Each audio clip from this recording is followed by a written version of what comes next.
Hello and welcome back to the Intelligent Human Leadership Podcast. I'm your host, David Carr. I'm excited to have you here back for episode 2, where we will dive into ways of knowing ourselves, to lead ourselves and our teams, to truly have that intelligent human leadership that can't be replaced with a computer, with AI. It's you, the individual, that needs to bring that in all aspects of your life. So, I want to start with us this week based on a conversation I had with another individual. And a problem or an observation I have here, I want you to consider is, are you investing in yourself? Are you investing in yourself? Because if you're not investing in yourself, and that means that means time, money, certainly, um, in your own personal growth, your actual development of who you are as an individual. If you kind of put it in set it and forget it mode, or are you actually investing time and money in who you're becoming? And if you're not, I want to bring this challenge to you. So here's a problem that I see is you have individuals that want results. Things are not working in their life, or they're working, but they're not working great. And this is the conversation I had with this person this week. Was I gave them some tools and some resources, and I'll give you some here today as well, to help address some of the issues they were at. But they were like, "Well, if this is going to cost me anything more than an encouraging word, then I'm not really in." And I really want to encourage you in that. Uh, are you the person that recognizes problems and challenges and invests in them and truly goes all in and does the work required to see change, real, I would even say transformation. I like that word a lot better, to where you have moved from where you were to a place ideally unrecognizable. You've actually become aware, you've made the adjustments, because you've put in the work to make the necessary improvements in your life, to overhaul them, if you will. I mean, so here's the observation of the problem. If you're not investing in those things and you're trying to get by with the minimal stuff, I can get by. It doesn't really need that much. How is that working for you? Okay. So many of us have, drive cars. If we only do the minimum and we don't do the maintenance that's required in that, the car is not going to last us very long, right? If we don't do the oil changes, if we don't invest when the timing belt needs to be replaced, it's going to break down and you're not going to have a car that works.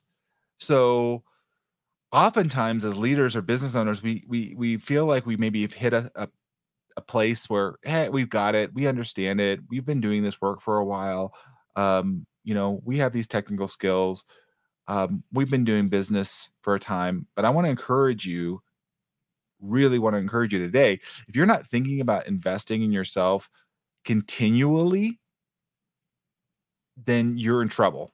Okay. Um, and I'm going to go through some different areas in this podcast, in some things of that nature. Number one, when we take time and we invest, especially externally, and my job as a coach and a consultant is helping individuals and their teams in this area, but a lot of times we're not reflecting truly. We may have some self-reflection, but there's nobody else actually providing us some feedback or observation. And that's what a really good coach does. And oftentimes we get in an echo chamber.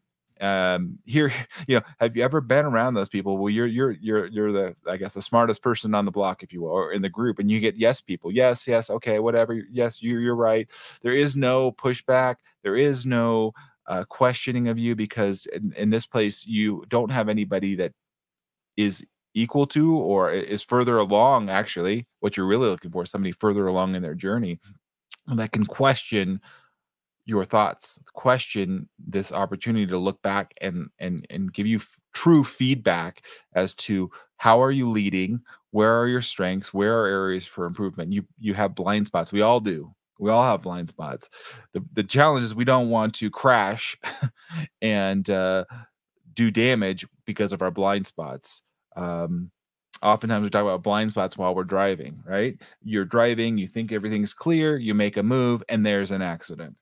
Now, an accident could be simply a little, bump, but it could be traumatic, right? We could literally die. We could literally die and lose not just our lives, but affecting it's a cascading effect across our families, our businesses, um, of unintended consequences. So I want you to think about that when you're not investing in yourself, you're not going to be able to effectively lead your team, let alone yourself. And so you become stagnant, right? Um, as a biologist, and my background is like when you see stagnant water, it is not always the good thing. You don't want to be drinking from a stagnant stream, right?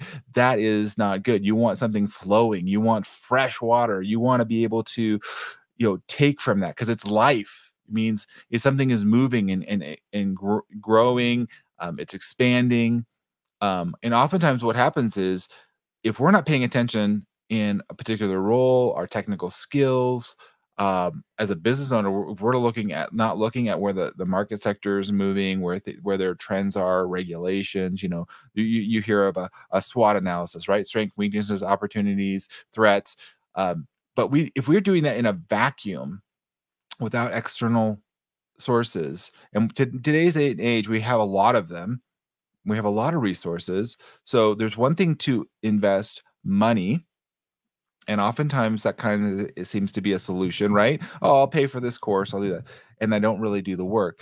This is where it's so important to have a third party or an individual come alongside you. This is where I started years ago in my own professional journey, starting to buy a book. Oh, I'll buy a book and reading the book and applying that. But I find that at times we do not do that, or we stop doing that, or we think that's enough.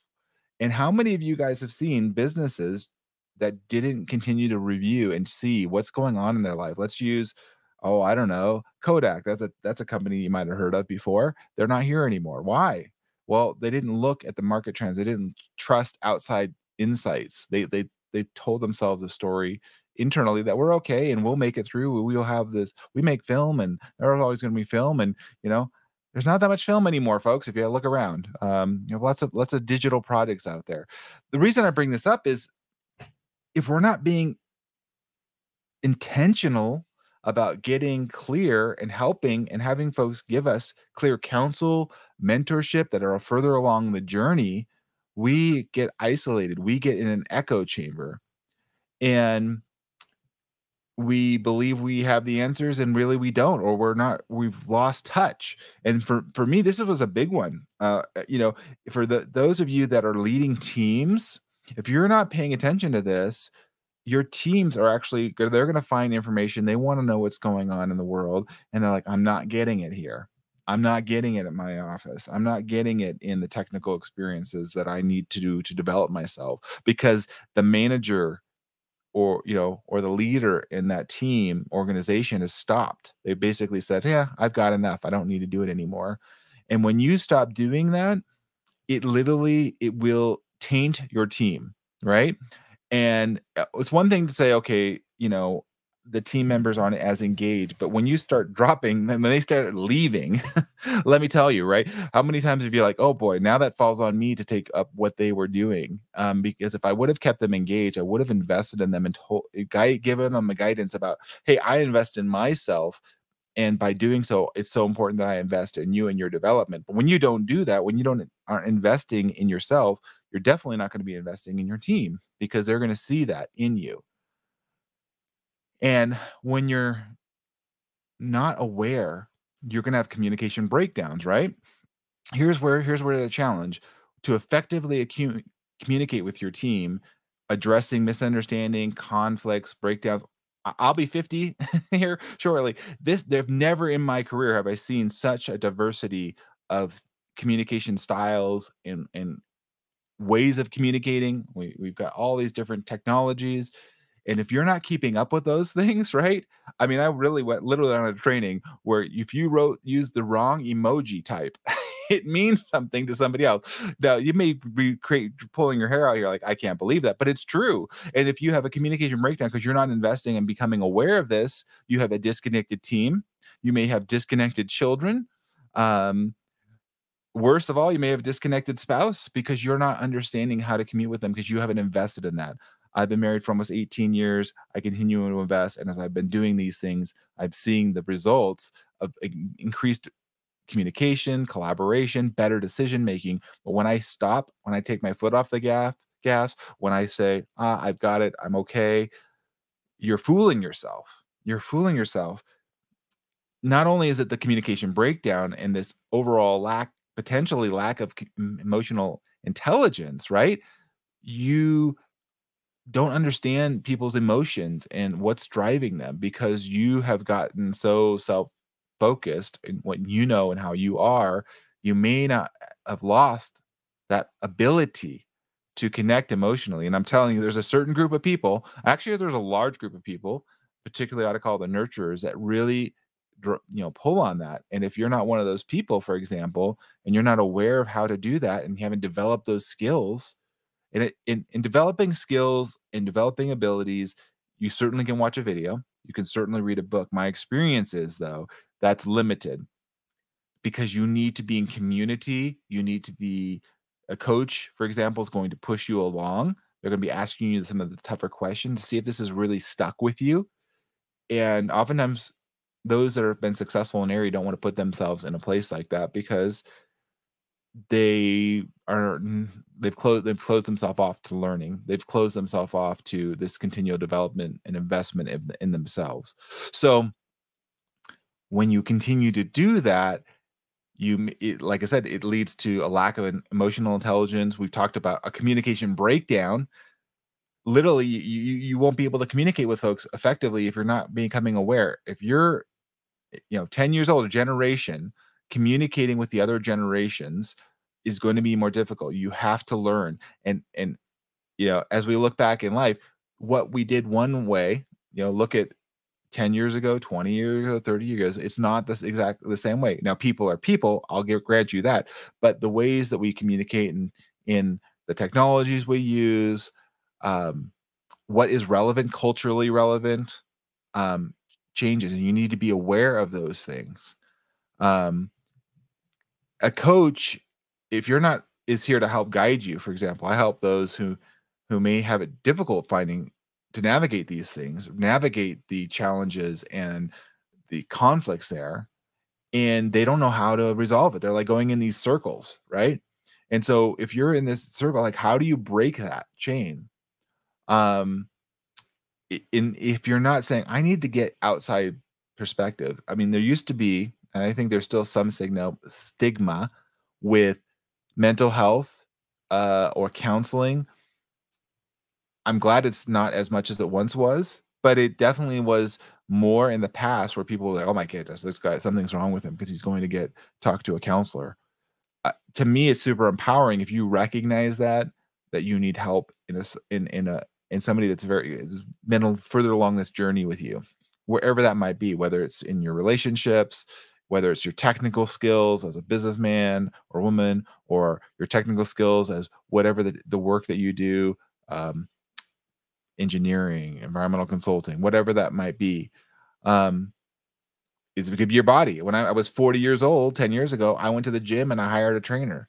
I could have gone to the gym and just worked through figured out something, right? But I realized if I didn't invest in that help beyond me just going and paying for the gym membership, I could have hurt myself, actually physically hurt myself. I saw people lifting weights, right? I mean, I don't want to go and hurt themselves, overextending themselves or not doing the right thing, right? In the right move. And now you've actually hurt yourself. You put yourself out of the game physically, but it also could help a lot of areas in your relationships and how you can do your work, especially if you're physically in construction or doing some other type of work. So if you're not being intentional about that, you can put yourself in real harm, and you're really doing a disservice to not just obviously yourself, but to those around you. I see a lot of business owners, um, in particular, and leaders of the team dealing with. burnout and stress. They're so burned out, they're so tired, they can't even see straight. They're working 70, 80 hours, piling on things, and they're not making clear strategic decisions and balancing priorities, actually taking care of their body, because if they would have slowed down and you're like, "Well, I can't spend $1,000 on a trainer," or whatever the cost might be. I'm just throwing out a number, right? But what's the cost of you not? What's the cost of that? Not. If you're using the example I just gave about, going to the gym, right? If you hurt yourself and you have now these doctor bills, you go to the doctor, takes you time, right? Now I've got to go there. I look like an idiot because I hurt my leg and I can't walk around right. I'm like, what happened to you? Well, I twisted my arm or my leg because I wasn't doing the workout right. I mean, the time, how much is your time worth? If this speeds up your time, I think that's one of the greatest things, and why, again, I can't solve all these things here on the podcast with you, but what I can tell you and encouraging you in this journey of self investment is it compresses time, which is amazing. So what would have taken you, let's say a month, 2 months to 3 months, 6 months, if you have somebody from outside that can say, oh, well, here's what I'm seeing in you.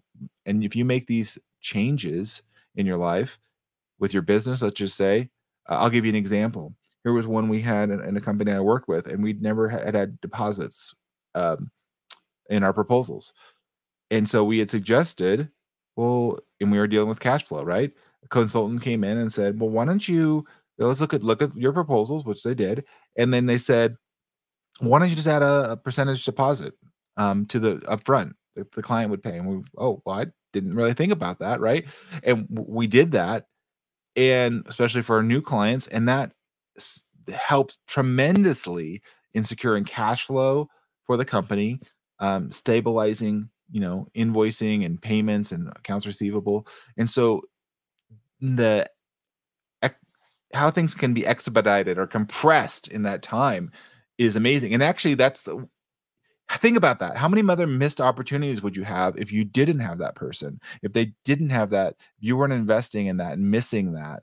Um, the opportunities to innovate, expand, optimize where you're at much more quickly. I love being able to see that with clients that I work with, and where they are able to leapfrog, if you will, ahead of the competition, because they're bringing in somebody that has extreme expertise, understanding. They know how to apply what you might have read. It's like I said, one thing. There's a classic book called The 7 Habits of Highly Effective People, Stephen R. Covey. I'm going through that with the team right now. It's one thing to read it. It's another thing to actually implement what you're learning and getting feedback and having a feedback loop and applying that. But if you're not doing that, you're missing out. And there's ultimately you have a lack of accountability and ways of moving. Like, did I say what I was going to do? What I said, right? Did I do the work? Did I commit to what I was going to do, or not?